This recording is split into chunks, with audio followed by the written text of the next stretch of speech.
At the beginning of last year, I created and shared the vegan meal planner that I currently use to plan and balance my family's vegan meals for the week. And slowly people started downloading it and using it to plan their own family's meals. And I've slowly started getting some feedback about it. And one of the things that I hear the most often is that it can seem quite daunting to use, especially at first. So today I thought I'd film a video tutorial on how I actually use this resource to plan my family's meals, hoping that it's going to make the whole process a little bit less daunting, especially if you're just starting getting used to using it. So like I said, I created this free vegan meal planner around this time last year and filmed a video about it back then as well, so I'll link that down below in case you want to check it out. But it's gone through a couple of updates since, based on things that I've noticed while using it, but also based on feedback that I've gotten from other people using it. But nonetheless, one thing remains the same. Some things haven't changed. And the one thing that I really like about it is that it allows me to now plan my family's meals for the whole week in about 10 minutes, which is totally insane to me because even though I am a registered dietitian, it's never taken me that little to plan my family's meals for an entire week. So I really like that about it. And the other thing that I really like is that because it has set out categories that you just basically drag and drop throughout your week, or rather throughout your day, it makes me really confident that as a family we're getting on average all of the nutrients that we need. And as a side note, because it's so customizable, you can also move around these categories to suit your own needs. So for example, if I don't feel like having a morning snack on a given week, I'll just take out the categories that I allotted for that morning snack and redistribute them throughout the day and just go from there. So I really, really like that as well. I hope that you do too, but without any further ado, let's just dive into it so I can show you how I actually use it. To do this, I'm going to use the vegan meal planner that I've created, which you can get on the Veggies More website. All you need to do is go on the main page, morethanjustveggies.com, and click here, send it to me for free, and then enter your first name and email address, and then you'll get it directly to your email. So once you get the email and you confirm, you'll get a link that brings you to this Google Doc, which is the vegan meal planner. Now, this is a non-editable file because it's shared with everyone. So basically what you will have to do is to copy paste it into a new document. So the first thing I'll do is just select all, copy, and then create a new file from it. All right, so that's first the template, and then you also have the grocery list here, which you can copy and paste, create a new sheet. And then as the last little tab here, you'll have an example of a filled meal planner, so one that I filled for a typical week for us, just so that you can have an idea of what the final product might look like. So I know it can look a little bit daunting, and let me walk you through it. So basically what you'll start with is your template. So you can fill in here the month, let's say the month of, we'll go for December, the first week of December. And then here you want to spread each item from your healthy menu checklist to the cells below to create your meal planner template. So for example, you'll have here fruit, legumes, whole grains or starchy vegetables, healthy fats, red, yellow or orange vegetables, other vegetables, cruciferous vegetables, Brazil nuts, nuts and seeds, flax, chia, hemp seeds or walnuts, and extras. So all you need to do is copy paste each to wherever you would want it. So for example, for me, I know that I usually enjoy having fruit for breakfast, and then I might like to have a second fruit for my snack and my third fruit for another snack, let's say. And then legume one, I typically will have one with each meal. So one for breakfast, one for lunch, and one for dinner. So I'll just spread them out like that.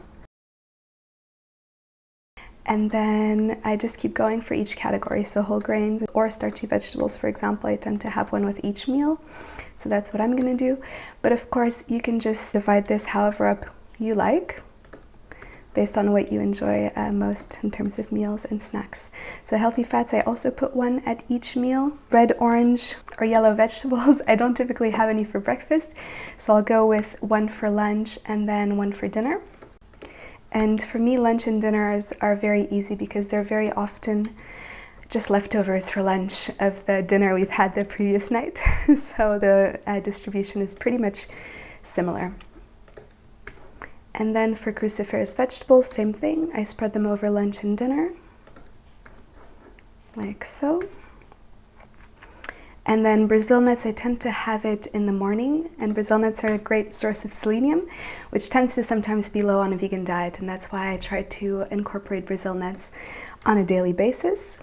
And then my other nuts and seeds, let's say I might have them for my second snack. And then flax, hemp, or chia seeds, I usually add those to my dinner, but I also have some breakfast actually, so I'll add them here for lunch and here as well.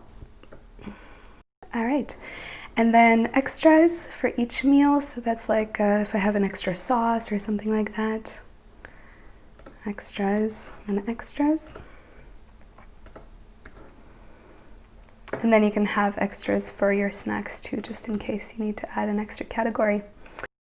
For the calcium-rich foods, you want to have a total of around 4 portions per day. So everything that's rich in calcium, I put in capital letters just so I can double check when I make my meal plan that I actually do have enough calcium-rich foods. If you have a difficulty figuring out which foods are rich in calcium, there's also a template that you can find on the website. So again, you just enter your first name, your email address, and you get it sent to your email. So that can help. All right, so when you're done, you'll have something like this. And then you want to fill all of the cells to the left with a type of dinner or breakfast meal that I'd like to make each day. For example, on Mondays it might be a pasta meal, and then on Tuesdays it might be Asian style, and then Wednesdays might be soup meal. Thursdays might be something else, leftovers, or it might be takeout. And then you keep filling it this way. So you'll end up with something like ethnic meal, pasta meal, leftovers, new recipe, family favorite, a soup meal. And usually I go for 1 takeout or 1 restaurant meal per week, just to make it a bit easier on myself in terms of cooking, or easier on my family. I'm not the only one cooking. And then for each of the categories, you'll write what you feel like eating that day. So typically for breakfast, I tend to go for 2 types of breakfast. So you'll either have option 1, which is oatmeal with nuts and made with soy milk. And then option 2 might be something like toast with a nut butter and again a glass of soy milk. So typically I'll just copy paste it. So the Monday will go to the Wednesday as well, and to the Friday. I'll have it 3 times that week. And then the berries with whole grain toast I'll have on the other days. And then typically Saturday we like to make vegan croissants, and Sunday is our pancake day. So that's a family tradition. So I'll go with vegan croissants. I'll have something like a soy yogurt and an oat milk cappuccino, and then add some nut butter or nuts, and of course the Brazil nuts next to it. And then pancakes, I'll top them again with nuts or seeds or nut butters, and then fruit and some soy yogurt and an oat milk cappuccino. And you'll notice that all the calcium-rich foods, like I said before, are capitalized. So the soy yogurt is fortified in calcium, so it counts as a calcium-rich food, oat milk as well. And then if you go through the lunches and dinners, beans are rich in calcium. You'll have tempeh tofu, especially the calcium set tofu. And then again, the beans, the red kidney beans, the lentils are rich in calcium, and then all of the flax, hemp, or chia seeds are also rich in calcium, so they're capitalized. I actually should have probably put the kale also in capital letters, since kale is also rich in calcium. There we go.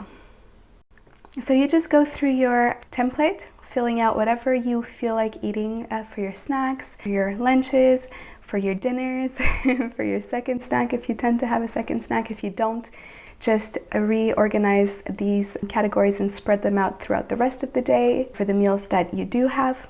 And then, like I said, for myself, I like to have leftovers for lunch. So for example, if I make a sweet and sour tofu wok on the Monday, I'll have that as a leftover for lunch on the Tuesday. Same thing with a veggie lasagna, same thing with the risotto, same thing with the chili. And then if I know that it's something that I might not have a lot of leftovers from, for example, ratatouille, then I'll plan an actual lunch meal the next day. So a vegan TLT sandwich, so tomato, lettuce, and tempeh, or tempeh, lettuce, tomato, or a tofu scramble, or a wrap with veggies, beans, and hummus. Now, if you're running out of ideas for recipes to include for your lunches or your dinners, I usually just pick either a recipe book that I have on hand and flip through it, or I might go online and check out some of my favorite vegan recipe channels. I really like Pickup Limes, so I'll check maybe some of the lunch or the dinner recipes for inspiration. I recently found a really nice sandwich from Pickup Limes that I really like. It's a chickpea omelette sandwich. It's really delicious. And I'll just look at the pictures and see what looks really good, and then how long it takes to kind of figure out which ones I feel like making that week. If it's a recipe I've never made before, I tend to schedule it on the weekend, because then I have a bit more time to spend on it, and once I'm familiar with it, then I might make it during the week as well. This is the chickpea omelette sandwich recipe actually I was talking about. It's delicious. Another one I really like is Avant-Garde Vegan, or at least some of his recipes. I of course haven't tried all of them yet. I also like Oshi Glows, Angela's recipes. And the other thing is, if I already have an idea of a recipe that I might want to make, what I tend to do is then just look for a vegan version of it. So I'll type in, let's say I want to make a lasagna, I'll go vegan lasagna recipe, and then see what pops up and go from there. And the cool thing with this is that once you start using it, all you need to do is really, for the next one, copy paste some of the recipes. So let's say you really like the sweet and sour tofu wok and you made it, I don't know, 2 or 3 weeks ago. Copy it and then paste it into your little section. If you really like the ratatouille and you want to make that one again, you'll go here and just paste it on one of the days. And you don't have to re-go through all the process of writing all the ingredients that you need for that recipe. And once you have everything down for the whole week, so once your vegan meal planner kind of looks a little bit like this, then all you'll need to do is fill out the grocery list. And the reason I really like grocery lists is because they save me a lot of time in the supermarket, especially if I go do my groceries in person. So I like to split out what I need based on my supermarket layout. So for example, for me, when I walk in, the first thing I see is the fresh produce, and then I'll see the refrigerated foods, and then the bakery, etc., etc. So I'll just split everything to the sections by going through what I wrote. So I'll go here, for example, okay, what fruit do I need for breakfast? Bananas and berries. I'll go to my grocery list and I'll write bananas, berries. Oh, funny that this one's oops, the wrong color. And then so on and so forth. So for example, okay, here I see that I need soy milk, oat milk, and soy yogurt. So I'll go into the refrigerated foods, soy milk. Actually, my soy milk is not in the refrigerated, it's in the packaged foods. Soy milk, oat milk, and soy yogurt. So I'll go like this, and then I'll fill it out, and once I have it, then I can either print it or look at it on my phone whenever I go do my groceries. Lately, what I have been doing is not doing my groceries in person, but getting them delivered. So when I get them delivered, I don't even go through the process of filling out my grocery list. I just basically do this as I go and order online. So I'll have the app open on my phone, the grocery store that I usually go to, and then I'll just right away look for bananas and add them into my cart, berries, add them to my cart, go through the next category, etc., all the way down. And then when I'm done, I'm done. And that's pretty much it. So I hope this helps a little bit, gives you an idea of how I plan my family's meals for the week, and also how you can use this vegan meal planner to do the same for your family. I know it can look a little bit daunting when you look at it at first, but once you start using it, it becomes really simple. And the cool thing is that if you do actually include all of these categories in your meal planner, then you know that there's very high chances that you're going to get all the nutrients that you need. Of course, that also depends on what exactly you pick for each of the categories. The least processed the food, the better. If you want to double check how you're doing in terms of nutrition, you can always record a couple of days in an online food diary. For example, I really like Chronometer because it gives you a lot of information on all the nutrients in your diet, so not just the macronutrients and a couple of the micronutrients. So you could plot a couple of days of your meal planner, or you can do your whole week just to see how you're doing on average in terms of nutrients. And if you notice that you're always lacking the same nutrient, you can always Google plant foods rich in that nutrient and try to incorporate more into your next vegan meal plan. So I realized that the system may seem daunting to use at first, and that it might not actually be for everyone, which is perfectly okay. But I think that the key to any system is to get started with it in order to be able to see if it is made for you or not, or if it's going to fit into your own family meal planning. So I hope that this tutorial makes that a little bit easier for you to get started with it. And of course, you can fill it out online, or you can print it out and fill it out by hand, whichever works best for you. But if you have given this meal planner a try, or if you do give it a try, please let me know your thoughts down below. I love getting feedback, and I use it to continuously improve it so that it can actually be helpful for more people than just myself, which is really my wish. So I really encourage you to leave feedback down below. I'd love to read about it. And if you want to get your hands on a free copy of the meal planner, I'll also leave a link in the description box below so you can check it out. And with that said, that's it for today. Happy meal planning, and until next time, ciao ciao!